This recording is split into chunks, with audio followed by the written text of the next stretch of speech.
Shalom Bapak Ibu Saudara yang diberkati Tuhan. Salam sejahtera dalam kasih Yesus Kristus. Kita akan memulaikan ibadah kita pada hari ini. Saya mengajak kita semua untuk mengambil sikap saat teduh di hadapan Tuhan, saling sambil merenungkan setiap kebaikan Tuhan yang boleh Tuhan nyatakan dalam kehidupan kita.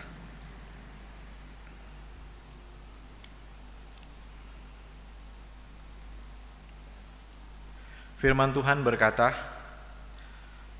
"Aku hendak mengagungkan Engkau, ya Allahku, ya Rajaku, dan aku hendak memuji namamu untuk seterusnya dan selamanya.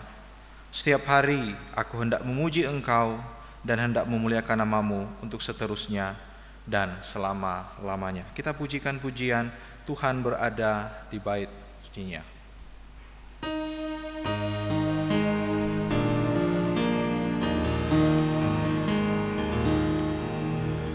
Tuhan berada di bait suci-Nya. Mari berlutut, seluruh bumi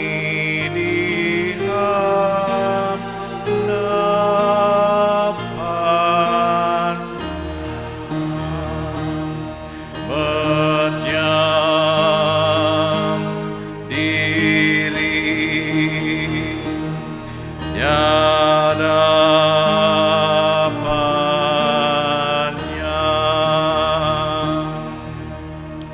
Amin.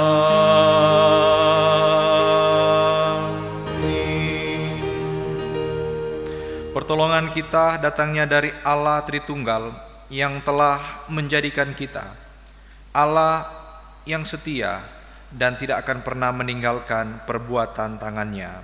Kiranya memberkati dan menyertai ibadah kita mulai dari awal, pertengahan, hingga akhirnya. Kasih karunia dan damai sejahtera dari Allah kita dan dari Yesus Kristus setelah perantaran Roh Kudus menyertai kita semua. Amin.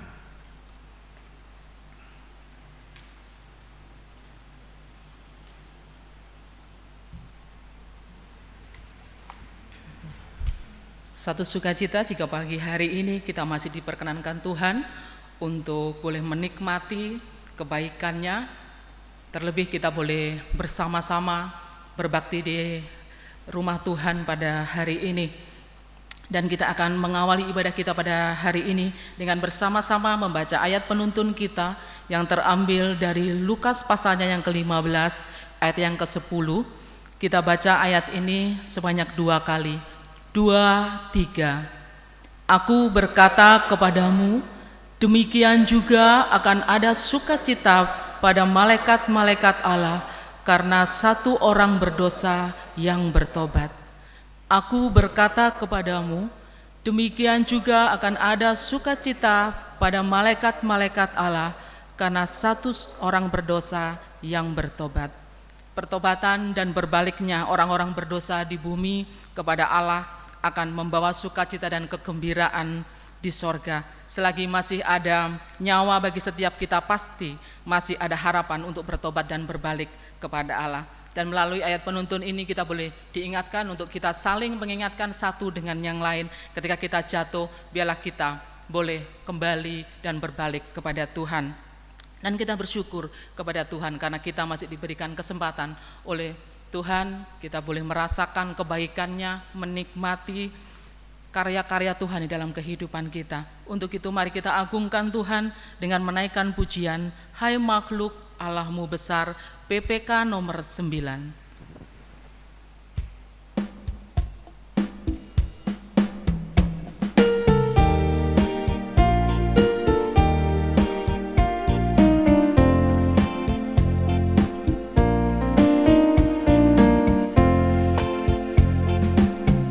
Makhluk Allahmu besar, bernyanyilah dan bergema, haleluya,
sekalian berhimpun dan bernyanyian. Haleluya, haleluya, dan puji Allah yang kudus, sekarang dan selalu terus. Puji Allah sedekala. Haleluya, haleluya, haleluya.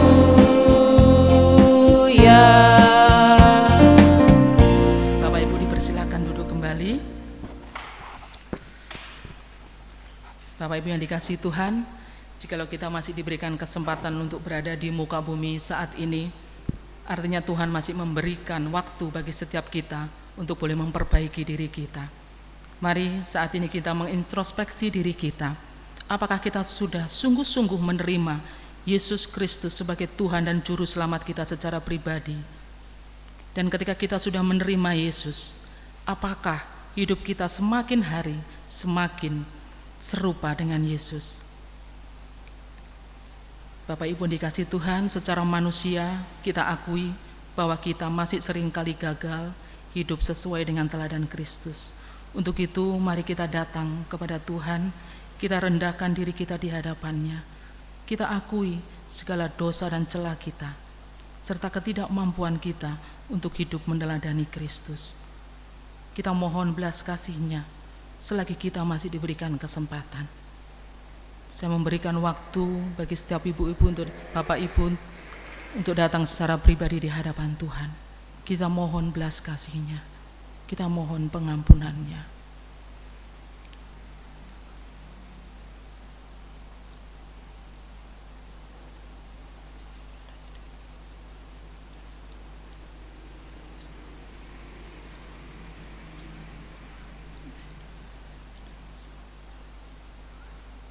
Bapa di dalam surga, kami bersyukur dan berterima kasih karena kami memiliki Engkau sebagai Tuhan dan Juru Selamat kami, dan Engkau memilih kami menjadi anak-anak-Mu, sehingga kami menikmati kasih-Mu yang sangat besar atas kami.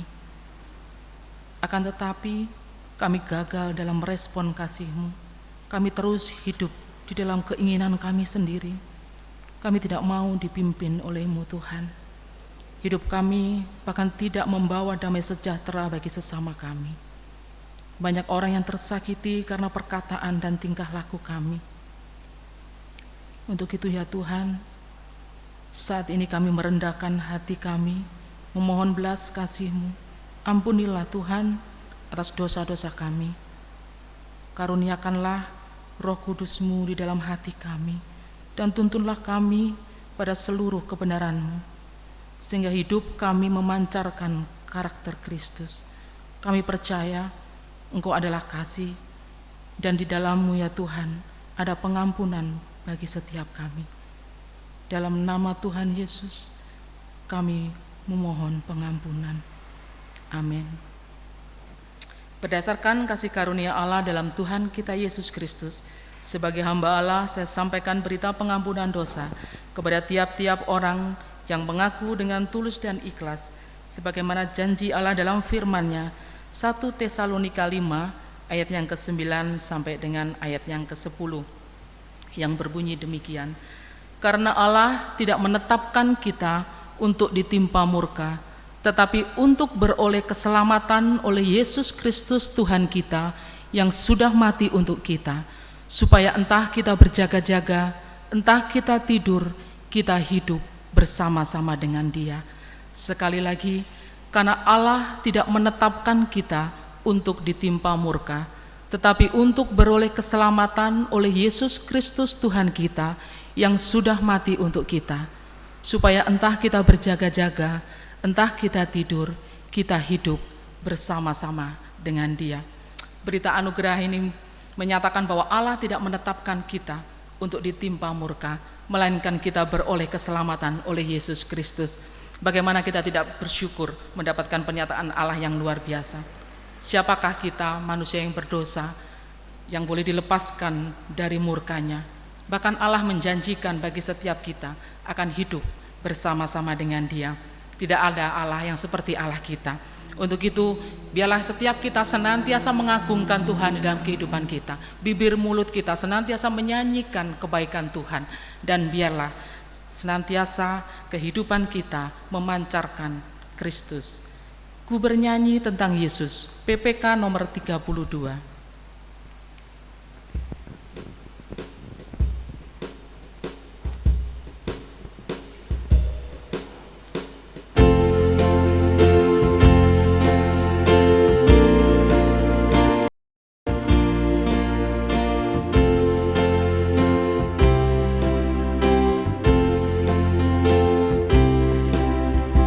Hatiku penuh lagi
dialah yang terindah.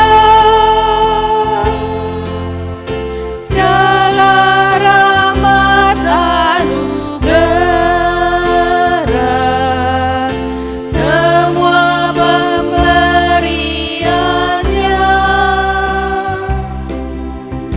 ku bernyanyi tentang Yesus, bagiku yang terindah.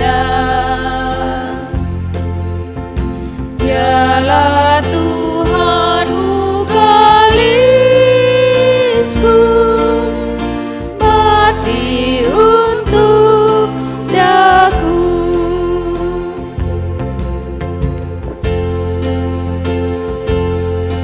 Bait yang ketiga, ia sungguh setiawan, pelindungku yang kukuh.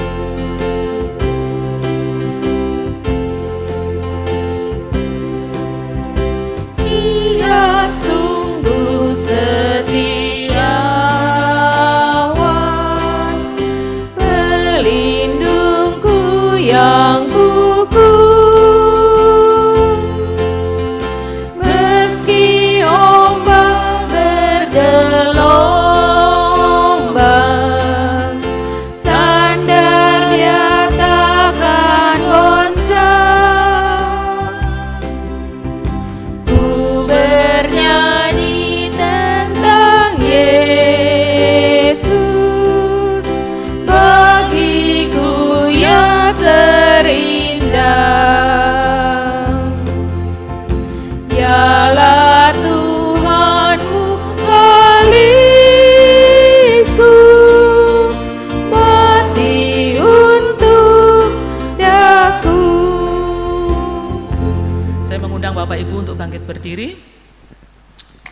Bersama dengan umat kudus Allah sepanjang abad, marilah kita mengikrarkan pengakuan kita yang berbunyi demikian. Pengakuan iman rasuli. Aku percaya kepada Allah, Bapa yang Maha Kuasa, Khalik langit dan bumi, dan kepada Yesus Kristus, Anaknya yang tunggal Tuhan kita, yang dikandung daripada Roh Kudus, lahir dari anak darah Maria, yang menderita sengsara di bawah pemerintahan Pontius Pilatus, disalibkan, mati dan dikuburkan, turun ke dalam kerajaan maut. Pada hari yang ketiga, bangkit pula dari antara orang mati, naik ke sorga, duduk di sebelah kanan Allah, Bapa yang Maha Kuasa. Dan dari sana ia akan datang untuk menghakimi orang yang hidup dan yang mati. Aku percaya kepada gereja yang kudus dan am, persekutuan orang kudus, pengampunan dosa, kebangkitan orang mati, dan hidup yang kekal. Amin. Bapak Ibu dipersilakan duduk kembali. Kita akan masuk di dalam doa syafaat. Biarlah setiap kita boleh mempersiapkan diri untuk berdoa bersama-sama.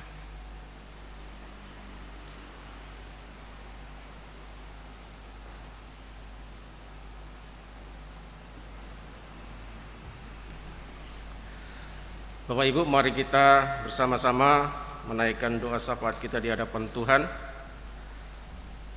Mari kita berdoa. Bapa kami, Bapa yang kami sembah di dalam nama Tuhan kami Yesus Kristus, kami mengucap syukur Tuhan untuk kebaikan Tuhan, pemeliharaan Tuhan, anugerah Tuhan dalam kehidupan kami, di mana kasih Tuhan tidak pernah berhenti untuk menyertai setiap kehidupan kami, segala aktivitas, pekerjaan, bahkan sepanjang minggu ini Tuhan, pemeliharaanmu sungguh nyata dalam kehidupan kami, baik dalam jasmani maupun rohani Tuhan. Engkau sudah memberkati setiap kami. Terima kasih Tuhan. Dan saat ini Tuhan, kami bersatu hati Tuhan untuk menaikkan setiap doa dan syafaat kami ke dalam tangan Tuhan. Kami mau berdoa untuk bangsa negara kami Indonesia Tuhan, bahkan untuk seluruh dunia, di mana saat ini masih terus berjuang untuk melawan penyebaran virus corona ini Tuhan. Khususnya kami berdoa untuk bangsa negara kami, pemerintahan kami Tuhan. Kami serahkan ke dalam tangan Tuhan, mulai dari pemerintah pusat, provinsi, kabupaten hingga pemerintah yang paling rendah Tuhan. Kami serahkan semua ke dalam tangan Tuhan. Kiranya mereka boleh bersatu, satu misi untuk berjuang bersama-sama di dalam pemberantasan penyebaran COVID-19 ini Tuhan. Khususnya dengan berbagai kebijakan yang diterapkan oleh pemerintah pusat maupun daerah. Kiranya ini Tuhan boleh bersinergi, bekerjasama dengan baik, sehingga penyebaran COVID ini bisa ditekan Tuhan. Dan kami juga berdoa untuk masyarakat seluruh Indonesia Tuhan, untuk bisa bersatu mendukung program pemerintah ini Tuhan, di dalam menerapkan protokol kesehatan dengan baik, dan mematuhi segala aturan-aturan yang sudah diterapkan di beberapa daerah mereka masing-masing Tuhan. Kiranya ini semua bisa memberantas, bahkan bisa menekan penyebaran virus corona yang ada di tengah-tengah bangsa kami ini Tuhan, sehingga virus ini bisa berkurang, bahkan bisa hilang di tengah-tengah bangsa kami, sehingga segala aktivitas kehidupan kami, pekerjaan kami, semua boleh berjalan dengan baik dan normal seperti biasa Tuhan. Dan kami juga berdoa untuk pemulihan perekonomian bangsa kami Tuhan. Tentu di tengah pandemi ini banyak perkantoran maupun segala usaha industri yang mengalami kendala Tuhan, yang ini bisa mengakibatkan pertumbuhan perekonomian bangsa kami tidak berjalan dengan baik.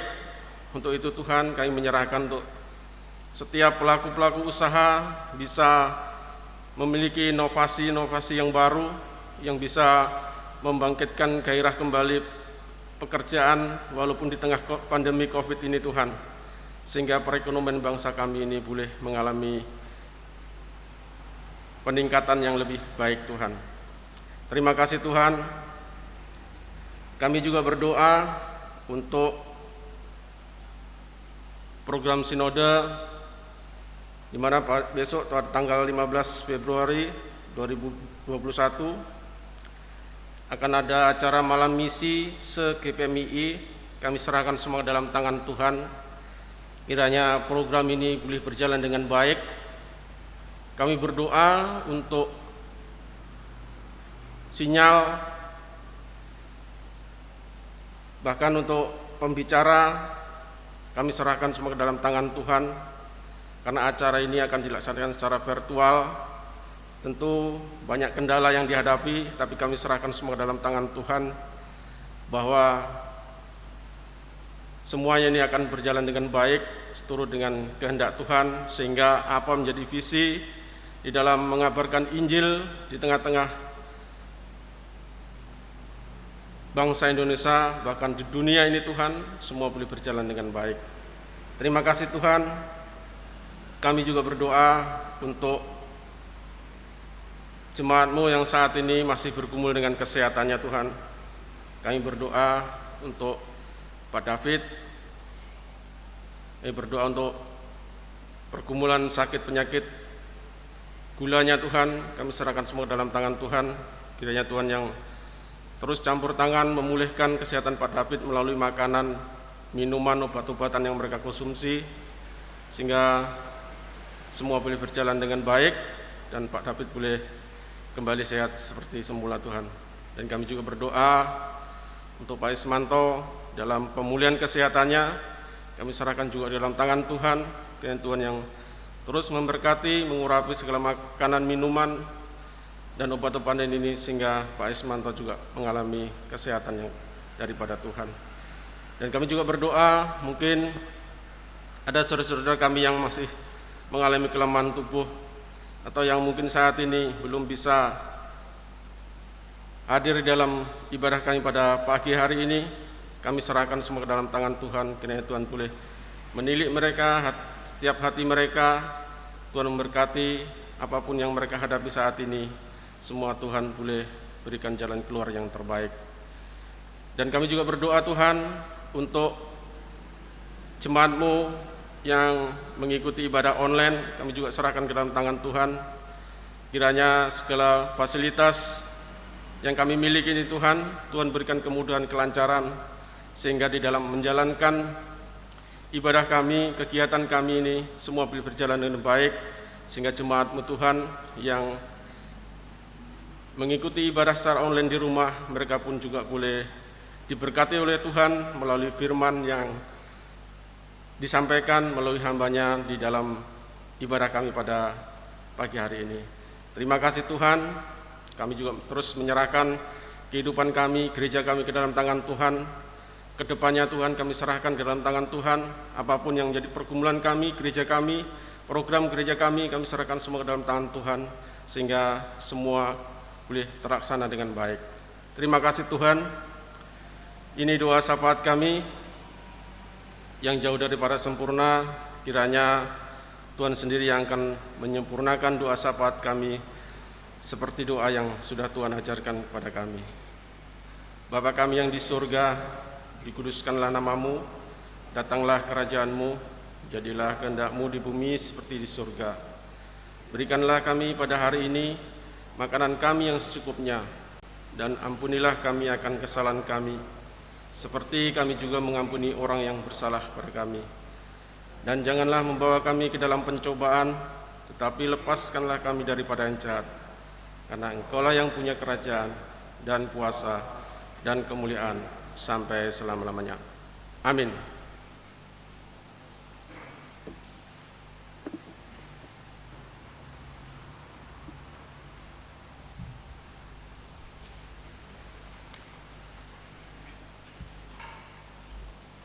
Bulan ini Sinode Gereja kita melaksanakan bulan misi. Jadi itu dilaksanakan oleh seluruh gereja-gereja GPMII di seluruh Indonesia, termasuk gereja kita. Nah, ketika kita berbicara tentang misi, maka ingatan kita akan kembali kepada amanat agung Tuhan kita Yesus Kristus. Ya, sebelum naik ke sorga, Tuhan Yesus memberikan amanat agung bagi setiap kita, agar kita boleh membagikan kabar sukacita bagi setiap orang, terlebih yang belum percaya kepada Kristus. Karena kita sudah diselamatkan oleh Tuhan, maka kita tidak boleh menikmati keselamatan itu seorang diri. Untuk itu, biarlah setiap kita boleh memberikan kasih yang Tuhan sudah berikan itu bagi setiap orang yang belum percaya kepada Tuhan, biar banyak jiwa yang boleh diselamatkan dan percaya kepada Kristus. Dan kita mohon terus sama Tuhan, biarlah Tuhan boleh memberikan hatinya bagi setiap kita. Kita pujikan seperti hatimu.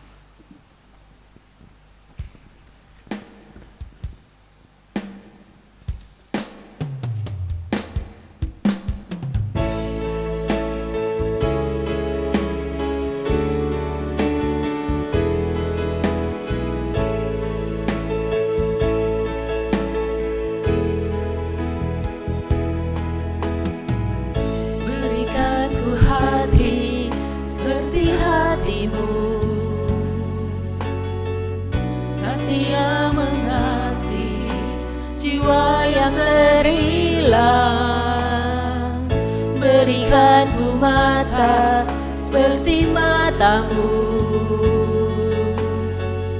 memandang jiwa yang dalam gelap. Ku berada dalam rencananya dan melakukan perbuatannya yang besar, memulihkan hati yang terluka, menjadi rumah bagi mereka yang lelah, membagi hidup dan milik kita bersama. Jadikan hatiku seperti hatimu, Bapa. Kita pujikan sekali lagi, berikanku hati. Berikanku hati seperti hatimu, hati yang mengasihi jiwa yang terhilang. Berikanku mata seperti matamu, memandang jiwa yang dalam gelap. Ku mau berada dalam rencananya dan melakukan perbuatannya yang besar, memulihkan hati yang terluka, menjadi rumah bagi mereka yang lelah, membagi hidup dan milik kita bersama. Jadikan hatiku seperti hatimu, memulihkan hati yang terluka, menjadi rumah bagi mereka yang lelah, membagi hidup dan milik kita bersama. Jadikan hatiku seperti hatimu, Bapa. Kepada hambanya dipersilakan.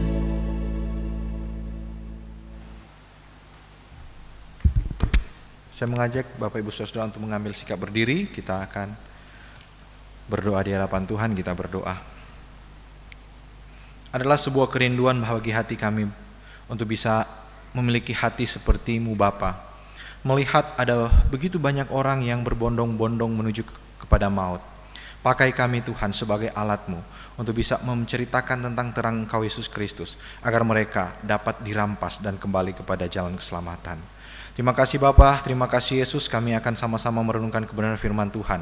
Biarlah Tuhan menolong kami, agar kami dapat berkonsentrasi, bahkan juga hamba-Mu boleh mendapatkan hikmat daripada Engkau, sehingga kebenaran firman Tuhan itu benar-benar berasal daripada Engkau, dan itu mampu kami aplikasikan dalam kehidupan kami bersama. Di dalam anak-Mu Yesus Kristus kami serahkan waktu-waktu kami ke dalam tangan pengasihan Tuhan. Dalam nama-Mu kami berdoa, amin. Silakan duduk kembali Bapak Ibu Saudara yang diberkati Tuhan. Shalom, salam sejahtera dalam kasih Yesus Kristus.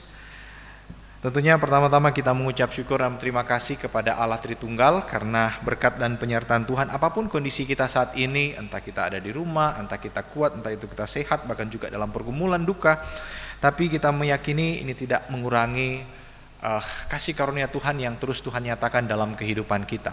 Apapun kondisinya, itu tidak mungkin bisa membatasi kasih Allah atau pemeliharaan Tuhan dalam kehidupan kita. Nah Bapak Ibu Saudara yang diberkati Tuhan, seperti yang disampaikan oleh Ibu Ferry bahwa bulan ini adalah bulan penginjilan, di mana seluruh tema ini akan dibahas di seluruh jemaat yang berada di bawah naungan Sinode GPMII, dan begitu juga dengan kita yang ada di kota Bontang. Nah, Bapak Ibu Saudara yang berkati Tuhan, sehubungan dengan tema, maka saya mengajak Bapak Ibu Saudara membuka Alkitab di dalam Lukas pasal 15 ayat 1 sampai ayatnya yang ke-10. Di bawah satu tema, mencari dan menyelamatkan yang hilang, dan kita akan membaca teks ini dalam Lukas 15 ayat 1 sampai ayatnya yang ke-10. Dan jikalau Bapak Ibu sudah menemukan, kita akan membaca teks ini secara berganti-gantian, mulai dari ayat 1 sampai ayat yang ke-10. Saya akan mulai ayat yang pertama, kemudian Bapak Ibu menyambutnya di ayat yang kedua, kemudian selanjutnya kita akan silih berganti untuk membaca teks ini. Lukas pasal 15 ayat 1 sampai ayat yang ke-10. Para pemungut cukai dan orang-orang berdosa biasanya datang kepada Yesus untuk mendengarkan Dia.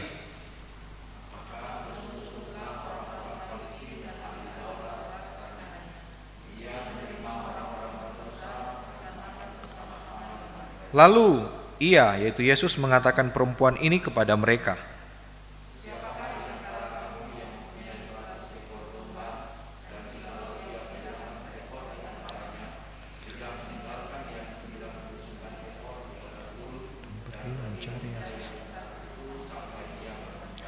Dan kalau ia telah menemukannya, ia meletakkannya di atas bahunya dengan gembira.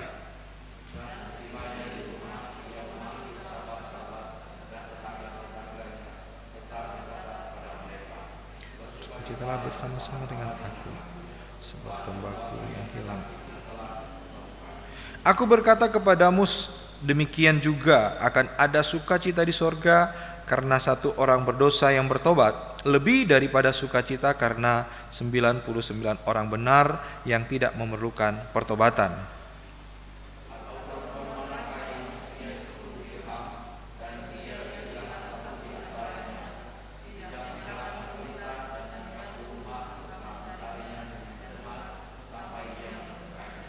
Dan kalau ia telah menemukannya, ia memanggil sahabat-sahabat dan tetangga-tangganya serta berkata, bersukacitalah bersama-sama dengan aku, sebab dirhamku yang hilang itu telah kutemukan.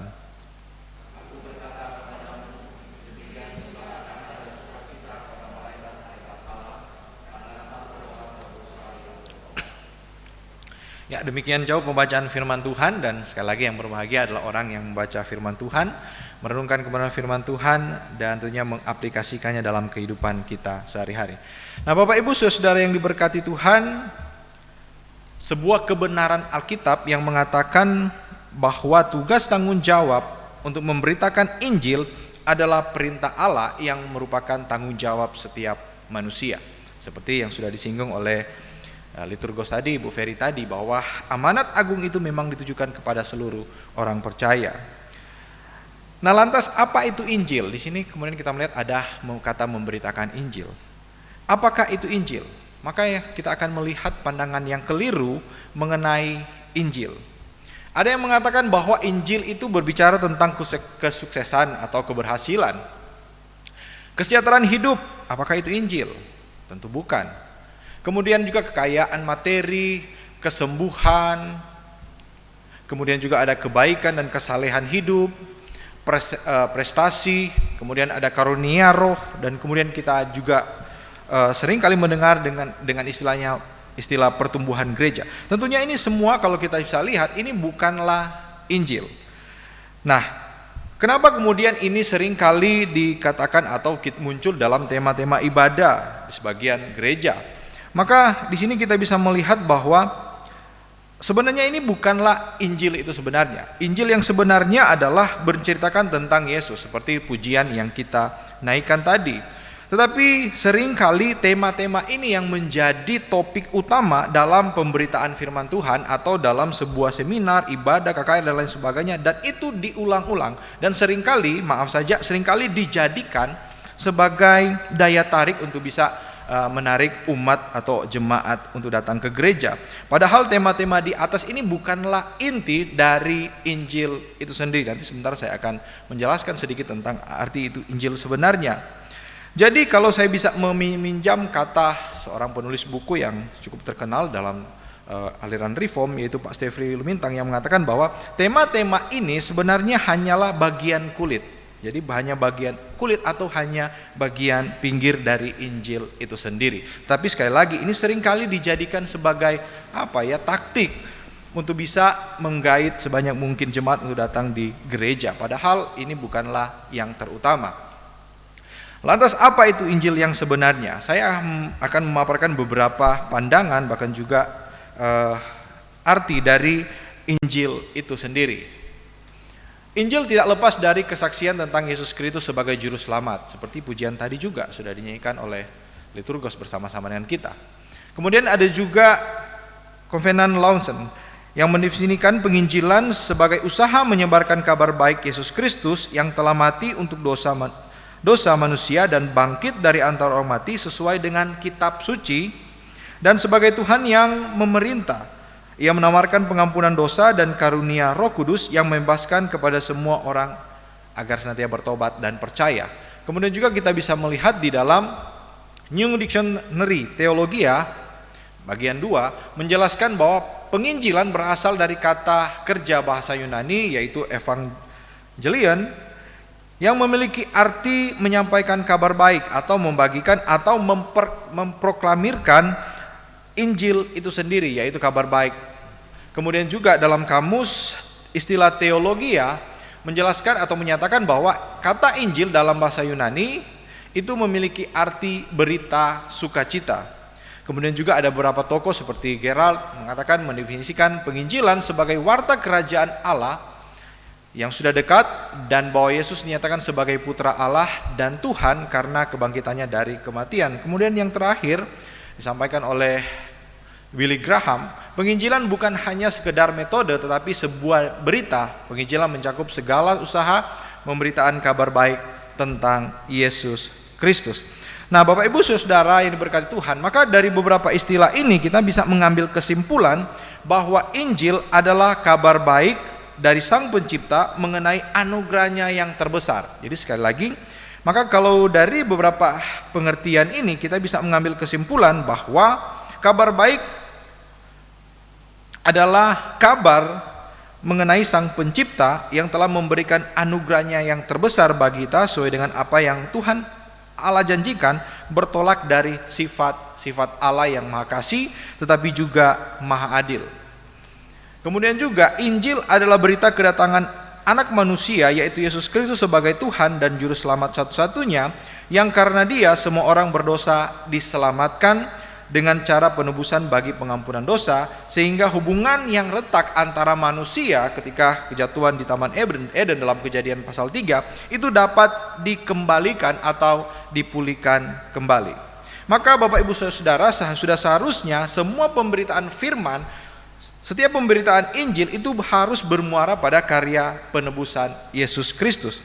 Karena hidup percaya kepada Yesus, sekali lagi hidup percaya kepada Yesus tidak akan pernah, atau di dalam catatan Alkitab tidak kemudian memberikan jaminan kepada kita bahwa kita akan hidup sukses seperti tema-tema yang sudah saya sampaikan sebelumnya. Bahwa di dalam hidup atau bergantung kepada Kristus bukan berarti hidup kita bebas dari persoalan hidup. Kemudian pertanyaan selanjutnya adalah siapa yang memberitakan Injil? Matius pasal 28, 19 sampai 21, kemudian Kisah Para Rasul pasal 1 ayatnya yang ke-8. Mungkin ini sudah menjadi ayat atau firman Tuhan yang sudah sering kali kita baca dan renungkan mengenai amanat agung. Maka di sini kita bisa melihat bahwa dasar utama penginjilan Kristen adalah Alkitab. Sekali lagi, dasar utama penginjilan Kristen adalah kitab. Alkitab. Tanpa Alkitab maka bukan saja tidak dapat dibayangkan, maka sudah pasti itu sangat mustahil untuk dikerjakan. Alkitab memberikan tanggung jawab kepada kita untuk menginjili dunia. Dan kemudian juga kita bisa melihat bahwa Alkitab bukan hanya sekedar memberi, tapi juga memberitahu kepada kita cara untuk bisa menyajikan Injil atau menyampaikan Injil kepada orang-orang yang ada di sekitar kita. Penginjilan adalah rencana Allah yang memiliki tujuan untuk menghimpun sebanyak mungkin orang bagi Tuhan dalam sebuah kerajaan Allah. Nah, Bapak Ibu Saudara yang diberkati Tuhan, pertanyaannya adalah siapa yang harus memberitakan Injil? Maka jelas di firman Tuhan yang sudah kita baca dan juga kemudian di dalam dasar Alkitab tentang penginjilan, maka itu menjadi tugas tanggung jawab setiap orang yang percaya. Maka kalau kita percaya kepada Kristus, maka tugas ini pun akan menjadi bagian kehidupan kita. Tema minggu ini mencari dan menyelamatkan yang hilang. Sekali lagi, tema perenungan kita adalah mencari dan menyelamatkan yang hilang. Ini adalah tema misi. Ini adalah tema penginjilan yang mungkin sudah sering kali kita dengar. Mencari dan menyelamatkan yang hilang, itu sudah sering kali kita dengar. Minimal ini bukanlah satu hal yang asing lagi bagi kehidupan kita. Maka kalau kita bisa melihat di dalam teks yang sudah kita baca di dalam Lukas pasal 15 ayat 1 sampai ayatnya yang ke-10, di sana diceritakan mengenai dua perumpamaan antara domba dan hilang dan juga dirham yang hilang. Minggu-minggu ini kata dirham ini muncul di beberapa media ya, karena ada orang-orang yang mengklaim bahwa dengan cara berjual beli dengan dirham maka itu menaati aturan dari agama mereka. Padahal kita juga sebenarnya Alkitab juga sudah mencatat hal tersebut ya. Jadi kita lebih dulu yang menggunakan istilah dirham sebenarnya. Oke, nah Bapak Ibu Saudara yang diberkati Tuhan, mencari dan menyelamatkan yang hilang. Teks yang sudah kita baca menceritakan bagaimana dua peristiwa yang disampaikan oleh Yesus. Dalam teks ini kita bisa melihat bahwa Yesus menceritakan atau memberikan sebuah perumpamaan baik domba dan juga dirham yang hilang. Hal ini hanya dapat dipahami tentunya Bapak Ibu Saudara kalau kita kembali atau melihat konteks di mana domba dan dirham ini adalah suatu benda atau sebuah harta yang begitu berharga. Bahkan juga secara khusus kita bisa melihat pada ayat yang ke-8 dan sampai ayat yang ke-10, di sana ada perumpamaan tentang dirham, di mana dalam konteks masa itu dirham itu biasanya akan dipakai oleh perempuan yang sudah menikah. Jadi sekali lagi, dirham itu biasanya akan menjadi hiasan kepala ya, hiasan kepala dari seorang wanita yang sudah menikah. Artinya ini menjadi simbol bahwa wanita tersebut itu sudah memiliki suami. Dan menurut budaya pada waktu itu, bahwa perhiasan ini merupakan pemberian dari pihak laki-laki. Kalau mungkin saat ini kita seringkali mendengar istilah mas kawin, maka pada waktu dulu atau konteks pada waktu itu ini disebut dengan dirham.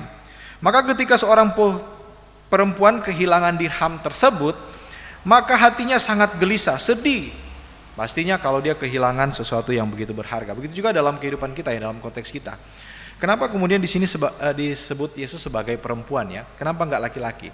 Sebenarnya kalau laki-laki seperti saya kemarin sempat ketinggalan cincin, itu enggak begitu peduli ya. Tapi kalau istri saya itu ketinggalan aja dia pasti balik. Jadi dia begitu menghargai arti dari cincin tersebut. Maka kemudian saya pikir nggak salah juga ya Yesus kemudian mengatakan bahwa diilustrasi sebagai perempuan, dia tidak menggunakan laki-laki. Karena biasanya laki-laki mungkin bukan kurang peduli sih, tapi mungkin nggak begitu emosional ketika dia harus kehilangan cincinnya. Maka di sini kita bisa melihat bahwa perempuan ketika kehilangan mas kawinnya pada waktu itu, dia akan berusaha untuk bisa mencari. Dia berusaha untuk mencari dirham yang hilang tersebut. Dan juga kita tahu dalam konteks pada waktu itu rumah-rumah itu enggak seperti kita yang ada jendela seperti ini. Rumah-rumah pada waktu itu, apalagi orang-orang yang bisa dikatakan menengah ke bawah, itu rumahnya berbentuk seperti kotak gitu, dan hanya ada sedikit ventilasi udara. Biasanya itu terbuat dari balok, dan itu biasanya akan dicabut dan akan dipasang sesuai dengan kebutuhan. Dan biasanya siang hari mereka akan mencabut balok tersebut untuk tujuan sirkulasi udara. Jadi bukan untuk penerangan. Jadi meskipun siang, maka akan sulit mencari atau menemukan sesuatu yang hilang dalam rumah. Bahkan juga ada yang penafsir yang mengatakan biasanya mereka orang-orang pada waktu itu biasanya memasukkan jerami ataupun hewan-hewan peliharaan mereka ke dalam rumah, sehingga kemudian ini akan mempersulit bagi seorang wanita untuk mencari dirham yang sangat kecil itu ketika dia jatuh di dalam rumah. Tapi di sini kita bisa melihat baik daripada perumpamaan yang disampaikan oleh Yesus, baik domba maupun dirham yang hilang, semua atau kedua ini memiliki makna yang sama, bahwa ketika orang itu menemukannya, baik itu gembala maupun juga perempuan itu, maka mereka akan dengan senang hati atau bersyukur ketika mereka menemukan hal tersebut. Nah, Bapak Ibu Saudara, dari ilustrasi ini atau dari perumpamaan yang Yesus sampaikan dan berkaitan dengan tema kita, apa yang menjadi pelajaran atau apa yang ingin Yesus ajarkan kepada kita dan perlu kita teladani melalui teks ini? Maka yang pertama, miliki hati yang mengasihi. Bagi orang Farisi, mereka menganggap pemungut cukai, begitu juga dengan orang-orang yang biasanya datang kepada Yesus, itu adalah orang-orang yang berdosa. Mereka adalah orang-orang yang perlu dihindari. Kita bisa melihat pada ayatnya yang pertama. Para pemungut cukai dan orang-orang yang berdosa biasanya datang kepada Yesus untuk mendengarkan Dia. Tetapi bagi orang-orang Farisi, mereka itu tidak layak dihormati. Bagi orang Farisi, mereka itu adalah orang yang najis. Bagi mereka itu, orang-orang tersebut tidak masuk dalam hitungan mereka. Mereka itu tidak layak. Mereka itu sebenarnya layak untuk menerima hukuman. Namun kita bisa melihat di sini bahwa Allah begitu mengasihi mereka. Allah begitu mempedulikan kehidupan mereka. Yesus pada waktu itu tidak melihat realita yang ada. Yesus tidak melihat apa yang dilihat oleh dunia. Yesus tidak mendengar apa yang disampaikan oleh manusia. Artinya Yesus tidak membutuhkan penilaian dari manusia. Kenapa hal ini terjadi? Maka kita akan melihat bahwa ada hati yang mengasihi yang ada dalam diri Yesus Kristus yang adalah Allah. Ketika Dia melihat ada begitu banyak orang-orang yang seperti yang saya katakan tadi dan juga pujian tadi, banyak orang-orang yang membutuhkan belas kasihan Allah. Kita tahu bersama setiap hari kita mendengar, kalau mungkin bisa diartikan dalam bahasa Indonesia, mereka berteriak-teriak untuk menunjukkan kepada mereka jalan yang lurus itu. Tetapi kita sebagai orang percaya sudah ada jaminan bahwa jalan yang lurus itu adalah Yesus Kristus. Aku adalah jalan kebenaran dan hidup. Tidak seorang pun yang datang kepada Bapa kalau tidak melalui aku. Jadi kita sudah memiliki jalan akses itu. Maka yang pertama, agar senantiasa kita bisa menjangkau mereka yang tersesat, menjangkau mereka yang terhilang, mencari dan membawa mereka kembali kepada Tuhan, adalah memiliki hati yang mengasihi. Saya yakin dan percaya kalau kita memiliki hati yang mengasihi, kasih agape seperti yang Allah, Yesus katakan atau Yesus kerjakan, maka kita pun akan mampu melakukan tugas tanggung jawab untuk memberitakan Injil. Yang pertama dalam kehidupan kita, milikilah hati untuk mengasihi. Kalau tanpa kasih maka kita tidak akan mungkin bisa mengerjakan hal itu. Yesus tidak peduli dengan situasi dan kondisi yang ada. Yesus nggak peduli apakah ini orang benar atau orang salah. Tapi kalau kita bisa melihat kisah perjalanan Yesus Kristus selama 3 tahun, ada begitu banyak orang yang kemudian datang kepada Yesus adalah orang-orang yang sebenarnya tidak layak bagi hitungan manusia, secara khusus para ahli dan orang-orang Farisi pada waktu itu. Itu yang pertama. Yang kedua adalah harus siap bayar harga. Mencari domba yang tersesat merupakan suatu tindakan yang berisiko. Kenapa saya mengatakan demikian? Di sana kemudian kalau kita bisa mengkaitkan dengan perumpamaan Yesus yang lain, bahkan juga Yesus pernah menyinggung tentang domba yang sesat ini, maka di sana ada kata yang menunjukkan 99 dan kemudian 1 ekor. Artinya ada proses perhitungan di sana, Bapak Ibu Saudara. Maka di sini kemudian kita bisa mengambil kesimpulan, dan juga saya mau baca beberapa buku, bahwa sebenarnya ini terjadi ketika para gembala itu mau kembali ke kandang atau tempat di mana domba-domba tersebut itu tinggal. Artinya setelah mereka pergi merumput, ketika mereka mau pulang, dan bisa jadi itu adalah hari sudah menjelang sore. Tapi di sini kita bisa melihat ada seorang gembala yang dikatakan oleh Yesus dalam perumpamaan ini, yang rela meninggalkan 99 ini dan mencari 1 ekor tersebut. Kenapa saya mengatakan ada harga yang harus dibayar di sini? Maka kita bisa melihat bahwa mencari dalam situasi ini, dalam situasi konteks pada waktu itu, ini adalah sangat berisiko, ini adalah sangat berbahaya, karena bisa jadi akan diperhadapkan dengan misalnya pencuri, perampok yang ada pada waktu itu. Kemudian juga paling tidak kita bisa melihat bahwa ada begitu banyak binatang buas yang siap untuk bisa memangsa domba yang tersesat tersebut. Maka kalau mungkin Bapak Ibu melihat di dalam gambar-gambar ketika Yesus menyelamatkan domba, biasanya itu ada elang ataupun ada serigala yang jaraknya cukup jauh. Jadi artinya memang ada ada tantangan, ada bahaya yang sebenarnya sedang mengancam. Tetapi di sini kita bisa melihat bahwa Yesus tidak mempedulikan hal tersebut. Dia rela meninggalkan 99 ini dan kemudian pergi mencari satu domba yang hilang. Bahkan juga ada penafsiran mengatakan bahwa situasi konteks pada waktu itu medan yang curam, yang bisa saja berisiko besar untuk jatuh dan lain sebagainya. Sehingga sekali lagi saya harus mengajak Bapak Ibu untuk melihat, kalau mungkin di rumah ada gambar tentang Yesus menyelamatkan domba, biasanya itu ada di sebuah jurang. Dan ini tentunya kalau tidak ada perhitungan, maka bisa berisiko baik bagi domba tersebut maupun sang gembala. Tetapi di sini Bapak Ibu saudara-saudara yang diberkati Tuhan, Yesus mau melakukan hal tersebut. Yesus mau mencari yang terhilang. Yesus harus siap dengan segala konsekuensi. Kita tahu bahwa ada penolakan di sana. Yesus ketika dia datang ke dunia ini tidak aman-aman meskipun dia adalah anak Allah. Tetapi ada permusuhan, dan dalam teks ini paling nyata adalah para ahli Taurat dan juga orang Farisi. Ada masalah personal dan dengki dari orang-orang ahli Taurat yang melihat kenapa Yesus ini begitu cepat memberikan pengaruh bagi orang-orang yang ada di sekitar mereka. Yesus sering menyinggung mereka dalam pengajarannya secara terang-terangan. Jadi ini yang membuat mereka bermusuhan atau merasa iri dengan apa yang Yesus katakan, sehingga mereka menaruh beban, menaruh dendam kepada Yesus. Bahkan juga kita bisa tahu bahwa konsekuensi Yesus datang ke dunia untuk menyelamatkan yang hilang bukan hanya menderita, bukan hanya ditolak dan lain sebagainya, tapi juga dia harus mati sampai di atas kayu salib. Maka ketika kita mau mencari yang terhilang dan membawa mereka kembali kepada Tuhan, selain kita memiliki hati yang mengasihi, maka kita juga harus siap bayar harga. Nah, Bapak Ibu saudara yang diberkati Tuhan, ini saya sudah ceritakan di dalam komisi juga. Ketika saya masih kuliah, saya diberikan kesempatan untuk melayani di pedalaman Papua,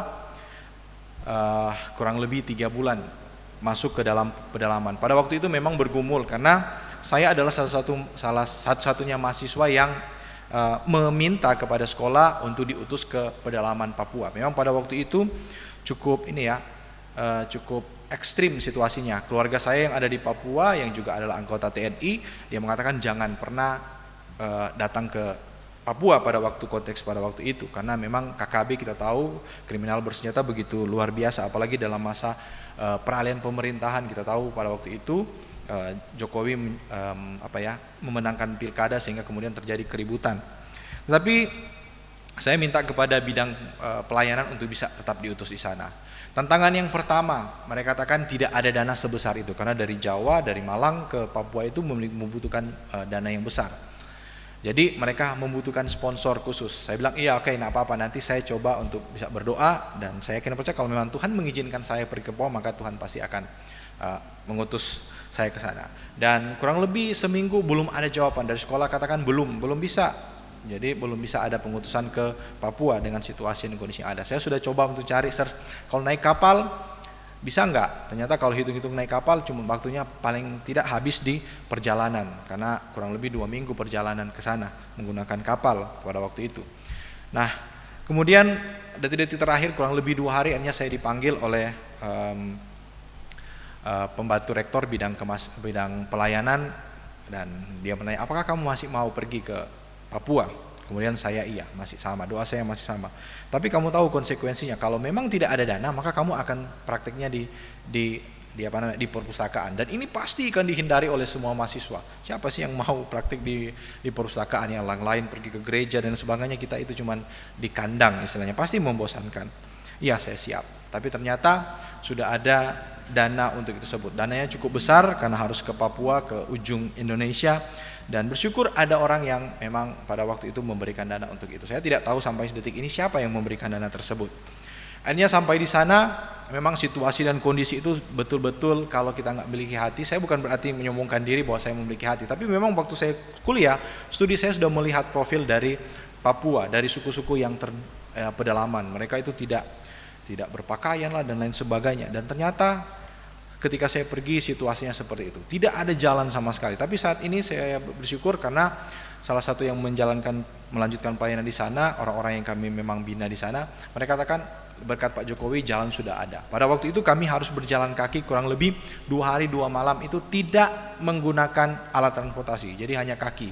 Jadi kadang kami harus menginap di satu hutan dan kemudian ada tidur di bawah bintang-bintang. Jadi kalau pulang kampus berikan kesaksian, teman-teman itu tinggal di hotel berbintang 2, 3, 4, 5 sampai 7, saya katakan saya berjuta-juta bintang karena memang tidak ada atapnya. Jadi itulah yang kami kerjakan, dan hanya sampai ke satu titik di mana kami mengatakan wah sudah, kita hanya bisa mampu sampai 2 hari perjalanan, 2 malam perjalanan, dan kemudian kita menemukan orang-orang yang kalau saya cerita ini pasti saya akan menangis, Bapak Ibu.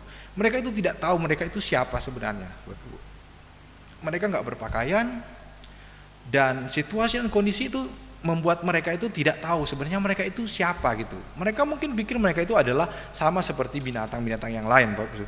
Dan seketika saya sampai di sana begitu luar biasa. Mereka meskipun mereka tidak tahu bahasa kita, tetapi mereka menyambut kita dengan sukacita. Meskipun memang kita tidak tahu apakah mereka melihat saya itu seperti binatang atau seperti apa, karena memang kami tidak punya komunikasi yang jelas. Bahkan ketika saya diizinkan untuk mengajar, karena ada juga orang yang bisa dikatakan yang diambil dari suku tersebut untuk bisa belajar bahasa Indonesia, dia juga seringkali menegur saya. Kadang saya menjelaskan tentang binatang, misalnya sapi misalnya. Saya melihat anak-anak itu ketawa-ketawa ketika saya memberikan ilustrasi tentang sapi, tentang domba dan lain sebagainya. Tetapi tiba-tiba sang penerjemah mengatakan, Kak, mereka nggak tahu itu sapi itu apa, mereka nggak tahu itu domba itu seperti apa. Jadi ketika mereka tertawa, mereka kelihatannya bingung-bingung, ternyata mereka nggak tahu apa yang saya katakan, apakah itu makanan ataupun minuman, mereka tidak tahu. Dan kurang lebih kami di sana 2 minggu lamanya kami ada di sana, karena memang situasi dan kondisi kita nggak bisa makan makanan yang mereka sajikan, dan juga berhubungan dengan yang saya katakan tadi KKB, bisa jadi kita disergap dan lain sebagainya. Akhirnya kami memilih untuk pulang dengan catatan kami membawa beberapa anggota keluarga mereka yang masih kecil, dan berharap kami bisa didik mereka, dan itu akan kami kembalikan kepada mereka. Mereka di sana dengan situasi yang seperti itu, kalau tidak ada jiwa, tidak ada hati untuk bisa melayani, dan tidak ada hati untuk bisa membayar harga, maka saya yakin saya tidak akan pernah ada ke situ. Dan saya pun mengatakan bahwa kalau saya diminta untuk melayani 100% saya nggak akan mampu bisa, saya tidak akan pernah bisa.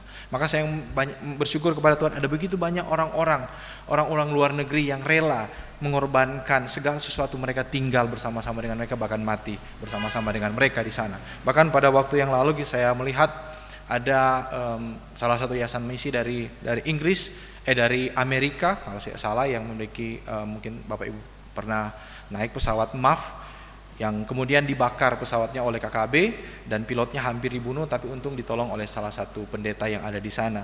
Padahal mereka pergi untuk bisa memberitakan Injil di sana, mereka mau menjangkau orang sana, tapi mereka harus bayar harga. Pesawat yang mungkin harganya miliaran harus lenyap, dibakar oleh KKB yang ada di sana.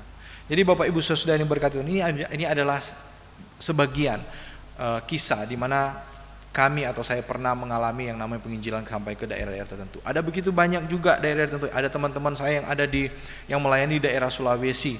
Saya pikir di Sulawesi itu sudah nggak ada suku terabaikan atau suku pedalaman, tapi ternyata masih ada. Dan hampir mirip seperti orang-orang Papua, masih hidup, pindah sana sini, masih di atas pohon dan lain sebagainya. Nah Bapak Ibu, mungkin kita nggak perlu ke sana ya, kita nggak perlu ke Papua, kita nggak perlu ke pedalaman. Tapi mungkin kita ada di Kota Bontang, di sekitar kita pasti begitu banyak orang yang saat ini belum mendengarkan firman Tuhan, belum mendengarkan tentang cerita tentang Yesus Kristus. Maka ini menjadi kesempatan bagi kehidupan kita. Mengapa saya mengatakan ini menjadi suatu kesempatan yang begitu berarti? Karena ada sukacita yang luar biasa jika ada satu jiwa dapat diselamatkan. Bapak Ibu Saudara yang diberkati Tuhan, ada sukacita yang luar biasa jika satu jiwa diselamatkan. Seperti yang saya katakan tadi, bukan berbicara tentang kesuksesan, kesehatan, berbicara tentang sembuh dari sakit penyakit, atau berbicara tentang berbahasa roh, bukan yang karunia roh, atau mungkin program jemaat atau program komisi, program gereja yang luar biasa yang bisa dilaksanakan, yang dapat mengguncangkan surga. Tetapi ada satu jiwa yang dibawa kepada Tuhan yang akan membuat seisi surga itu bersukacita. Artinya sukacita akan menjadi bagian kehidupan kita ketika kita bisa membawa satu jiwa di hadapan Tuhan. Saya tidak tahu apakah Bapak Ibu Saudara sini sudah membawa satu jiwa bagi Tuhan. Saya tidak tahu apakah Bapak Ibu di sini sudah pernah menyampaikan kebenaran firman Tuhan kepada orang yang ada di sekitar kita. Mungkin kita tidak tahu ya, apa kemudian dia bertobat atau tidak. Tapi paling tidak di sini kita bisa melihat bahwa tugas penginjilan adalah tugas yang paling mulia. Tugas penginjilan adalah tugas yang paling luar biasa, karena dampaknya ada sukacita yang luar biasa di surga. Tidak ada hal yang lain yang dapat menggemparkan surga. Tidak ada satu hal pun yang kita kerjakan, yang dapat kita kerjakan untuk bisa menguncangkan surga selain membawa satu jiwa kepada Tuhan. Nah, Bapak Ibu saudara-saudara yang diberkati Tuhan, milikilah hati yang mengasihi kepada sesama kita, siap untuk bisa membayar harga karena ada sukacita yang sedang menanti kita. Terus hal praktis apa yang perlu kita lakukan Bapak Ibu saudara untuk mengakhiri khotbah ini? Yang pertama adalah mintalah Tuhan untuk memberikan hati yang mengasihi jiwa yang belum mendengar tentang Injil. Yang kedua, lakukanlah apa yang kita bisa. Dalam elemen misi ada doa, ada dana, kemudian juga ada utusan. Kalau memang kita mampu untuk bisa berdoa, marilah kita siapkan hati kita untuk berdoa. Ada begitu banyak orang-orang yang tersesat. Kalau saya mengutip seorang yang berkata, saya lupa namanya, jadikanlah kami sebagai penjaga neraka agar senantiasa kami bisa menolong orang-orang yang masuk atau bisa menghalangi orang-orang yang masuk dalam kerajaan maut tersebut. Begitu juga ada elemen yang lain, misalnya Bapak Ibu punya kelebihan dalam soal dana, kita bisa menunjang. Ada begitu banyak lembaga-lembaga misi, ada begitu banyak sekolah-sekolah misi yang membutuhkan uluran dana daripada kita. Karena saya tergabung dalam salah satu yayasan misi, maka berbaik perpuluhan ataupun ada biaya-biaya tertentu yang senantiasa ada sama saya, biasanya saya salurkan kepada mereka karena mereka membutuhkan dana baik untuk studi, karena ada juga banyak mahasiswa yang mengalami yang namanya mogok kuliah karena studi mereka, karena mereka belum bayar biaya kuliah dan sebagainya. Saya pernah mengalami, mungkin Pak Pendeta juga pernah mengalami hal tersebut, terkendala dengan dana. Maka kalau Bapak Ibu memiliki kelebihan ini, bisa menggunakan hal tersebut. Kemudian yang ketiga, lakukanlah dengan hal yang sederhana, menjadi garam dan terang dunia. Jadilah surat yang terbuka bagi Kristus. Penginjilan itu tidak akan mungkin masuk kalau kehidupan kita tidak bisa menjadi garam. Penginjilan itu tidak akan masuk kalau kita tidak mau jadi surat terbuka bagi Kristus. Artinya kalau kehidupan kita tidak bisa menjadi contoh bagi orang lain, maka secara tidak langsung apa yang kita katakan itu pasti akan ditolak oleh orang lain. Maka mulailah dari hal yang sederhana. Kemudian mulailah dari lingkungan terdekat kita, keluarga kita, mitra kerja kita, tetangga kita, siapapun yang ada di sekeliling kita yang merasa sudah nyaman dengan kita, sudah klop dengan kita, marilah kita mulai bercerita. Ketika mereka tidak mengenal Kristus, mulailah kita bercerita. Karena kalau kita menyampaikan berita ini kepada orang yang tidak kenal, mereka tersinggung, itu bisa bahaya. Tetapi mulailah dari lingkungan kita. Ada mungkin keluarga kita, maka saya sangat bersyukur jikalau ada jemaat yang bersaksi, saya sudah bawa satu jiwa, kakak saya, adik saya, tetangga saya. Itu adalah satu hal yang luar biasa. Artinya dia sudah membuat seisi surga tanpa mungkin kita sadari, kita sudah membuat seisi surga itu bergoncang karena ada satu jiwa yang diselamatkan. Atau mungkin ada kita yang sudah menyampaikan, tetapi kita belum melihat hasilnya. Yakinlah ketika kita sudah menyampaikan kepada firman Tuhan itu, maka firman Tuhan itu tidak akan berlalu sia-sia. Ada Roh Kudus Tuhan yang akan senantiasa memeteraikan itu kepada dia. Urusan dia bertobat itu adalah urusan Tuhan. Urusan kita adalah menyampaikan apa yang menjadi inti dari Injil, yaitu untuk memberitakan tentang Yesus Kristus. Dia telah mati bagi kita, dia telah menebus segala dosa-dosa kita. Kiranya Tuhan Yesus memberkati. Kita satu dalam doa, kita berdoa.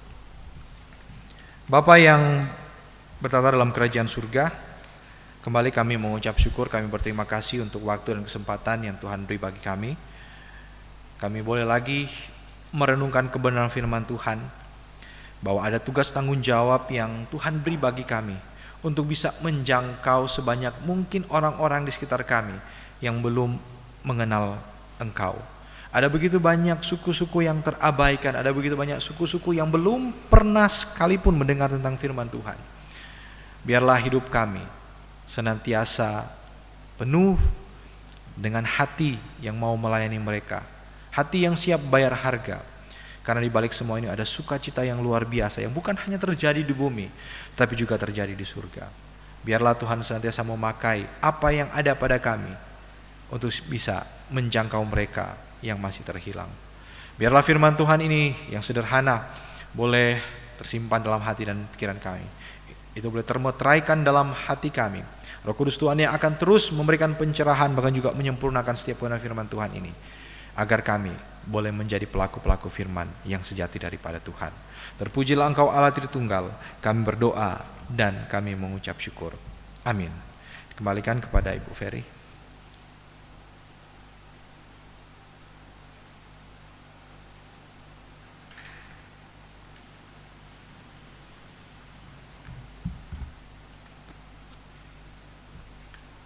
Saudara, pada hari ini kita akan melaksanakan pentabisan, yaitu panitia pembangunan. Saya akan panggil susunan daripada panitia pembangunan, nanti silakan berdiri di panggung. Ketua Bapak Jono Andrian, Sekretaris Bapak Dwi Hatmoko, Bendahara Bapak Fernando, Koordinator Lapangan Bapak Budi Setiawan, Sidana Bapak Suroso. Jadi ada 2 orang yang pada hari ini kita teguhkan in absentia, yaitu Pak Fernando dan juga Bapak Suroso. Saudara yang terkasih dalam nama Tuhan, sebagaimana anak manusia datang bukan untuk dilayani, melainkan untuk melayani.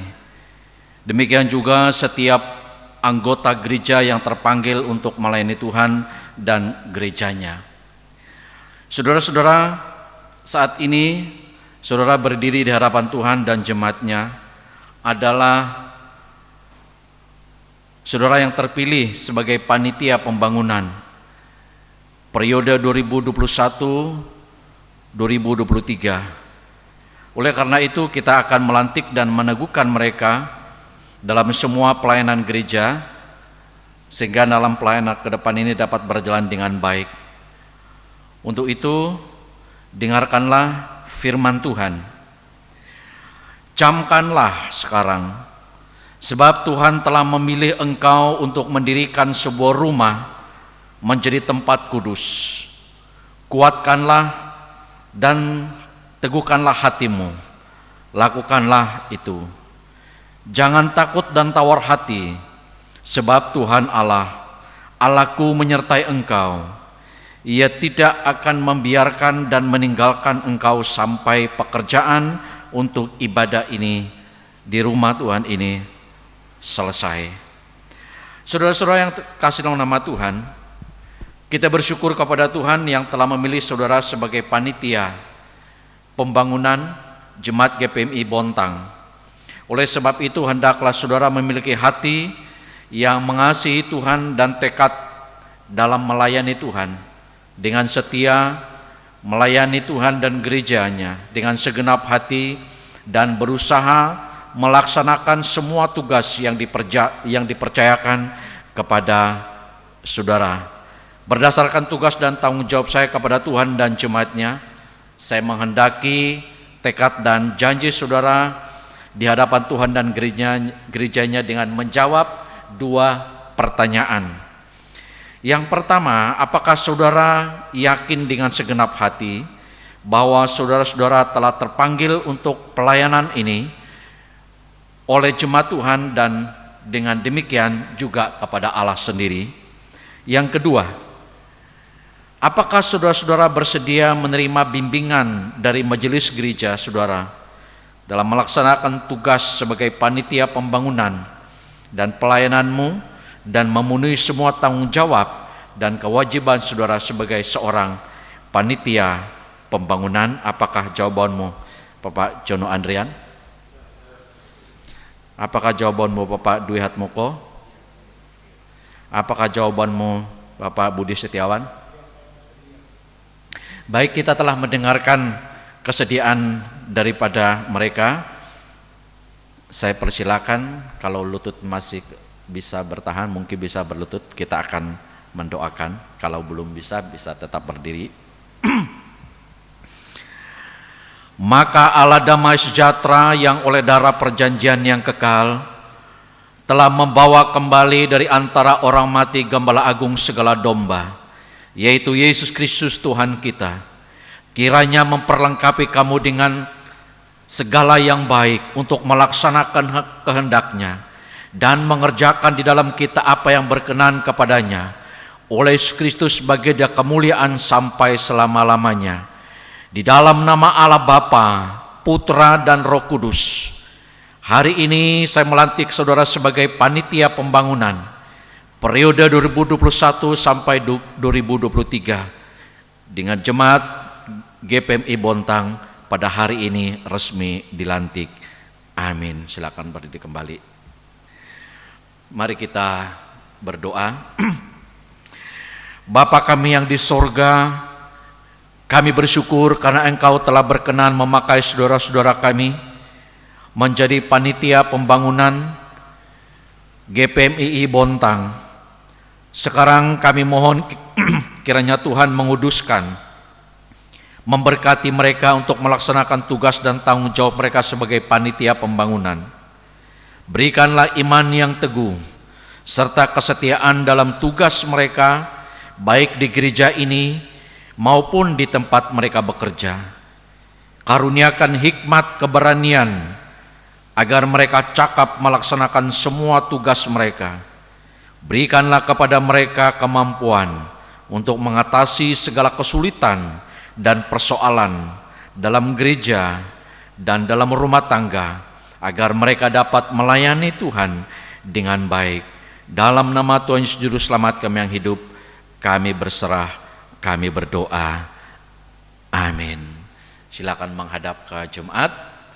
Bapak Ibu, saya mengundang untuk bangkit berdiri, dan Bapak Ibu yang ada di rumah, kita berdiri, kita memberikan aplaus kepada mereka, kita sambut mereka dengan penuh sukacita. Dukung mereka di dalam pelayanan panitia pembangunan. Kita yakin, kita percaya Tuhan akan memakai mereka di dalam melaksanakan tugas dan tanggung jawab mereka ke depan ini. Terima kasih, silakan untuk kembali, dan silakan rekan-rekan kembali ke tempat masing-masing. Dan selanjutnya saya kembalikan kepada liturgos.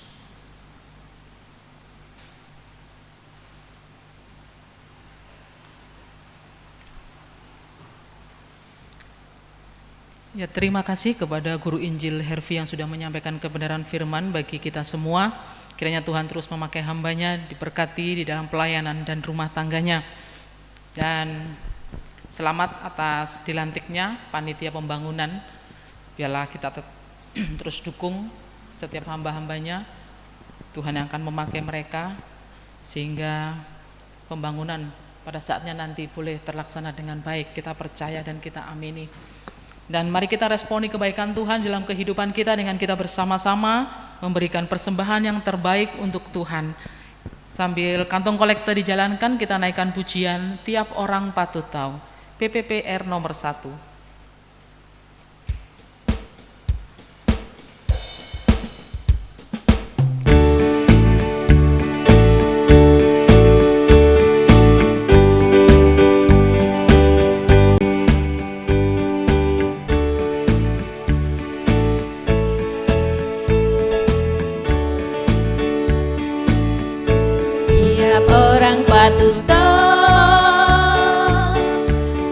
Tiap orang patut tahu,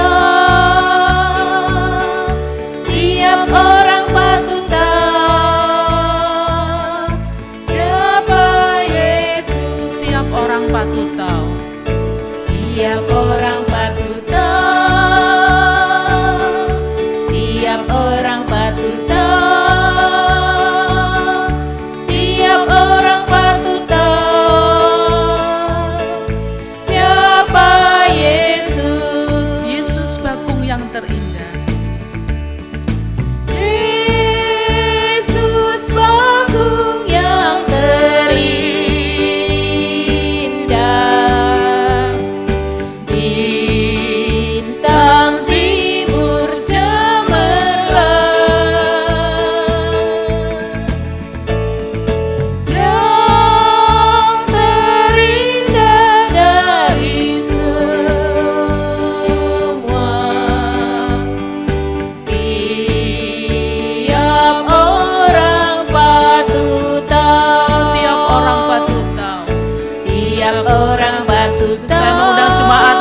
berdiri.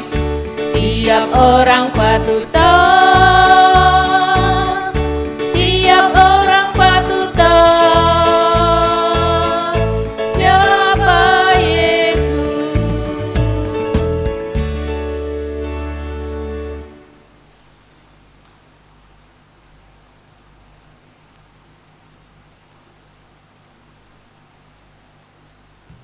Mari kita bersatu dalam doa.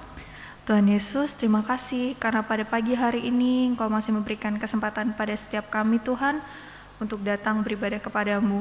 Kami mengucap syukur untuk firman-Mu Tuhan yang sudah disampaikan oleh hamba-Nya. Biarlah firman-Mu ini Tuhan menjadikan setiap kami Tuhan orang-orang yang bisa menginjili setiap orang yang ada di sekeliling kami dan membawa jiwa-jiwa kepadamu. Bapa, pada saat ini kami sudah memberikan persembahan, biarlah Engkau berkati persembahan yang sudah kami kumpulkan ini. Biarlah Tuhan, persembahan ini bisa berguna untuk pelebaran kerajaan-Mu di muka bumi ini. Terima kasih Bapa, kami mau menyerahkan setiap kehidupan kami ke dalam tangan-Mu. Biarlah Engkau memberkati setiap pekerjaan kami, pendidikan kami, dan pelayanan kami. Terima kasih Bapa, ini doa kami, hanya di dalam nama Tuhan Yesus kami sudah berdoa. Haleluya, amin.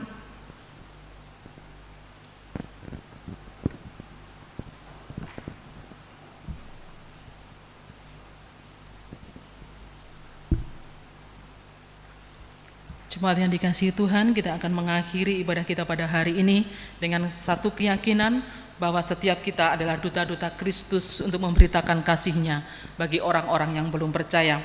Dan kita percaya Tuhan akan senantiasa memberikan keberanian dan kemampuan bagi setiap kita untuk boleh memberitakan kabar sukacita. Dan kita terus memohon pertolongan daripada Roh Kudus. Dan bila setiap kita terus mau belajar dan diperlengkapi dengan kebenaran firman Tuhan, sehingga kita mampu menjawab ketika ada pertanyaan-pertanyaan tentang iman percaya kita. Jadi kita tidak akan dipermalukan ketika kita mampu menjawabnya.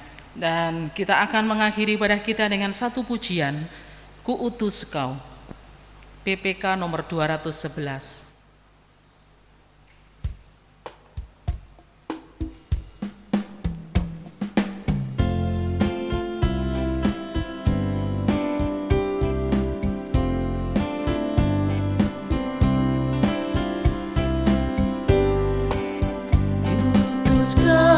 Bekerja dan melayan di dunia penuh kuasa semu, menanggung hina, nista dan olokan. Ku utus Kau bekerja bagiku,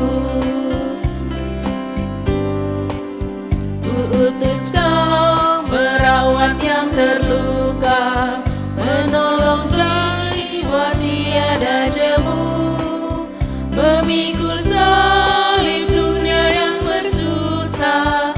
Ku utus Kau menderita bagiku. Seperti Bapa telah mengutusku, ku utus Kau. Seperti Bapa, seperti Bapa telah mengutusku, ku utus Kau.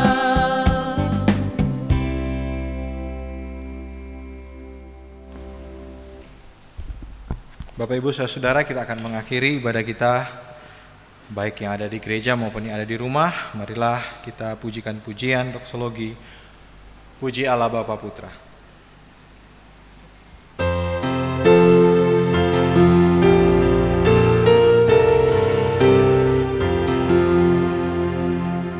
Puji Allah Bapa Putra, puji Allah Roh Kudus.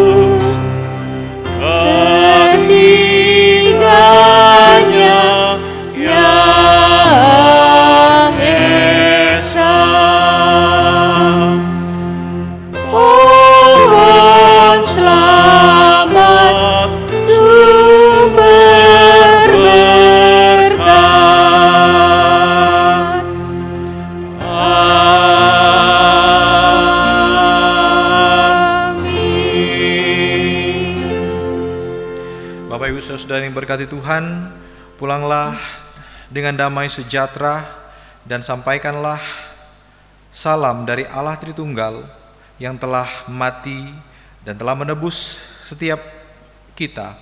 Dan juga biarlah pesan yang sama juga kita boleh sampaikan kepada orang-orang yang saat ini belum mengenal Kristus. Kasih karunia dan damai sejahtera dari Allah Bapa kita, kasih sayang dari Yesus Kristus Tuhan kita, dan kuat kuasa perantaraan Roh Kudus akan terus menyertai dan memberkati kita dalam segala tugas, tanggung jawab, pekerjaan, bahkan pelayanan kita, mulai hari ini, esok, sampai Tuhan datang kembali. Amin.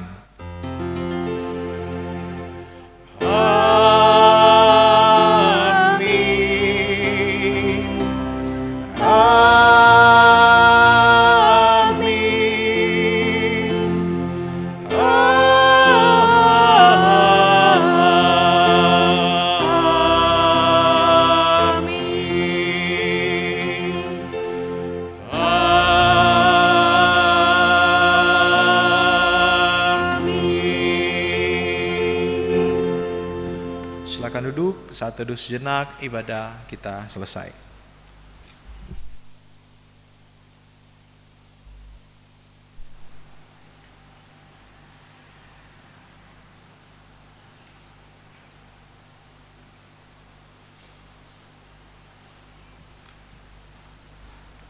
Mohon waktunya sejenak bagi Bapak Ibu yang ada di dalam gereja maupun yang ada di rumah.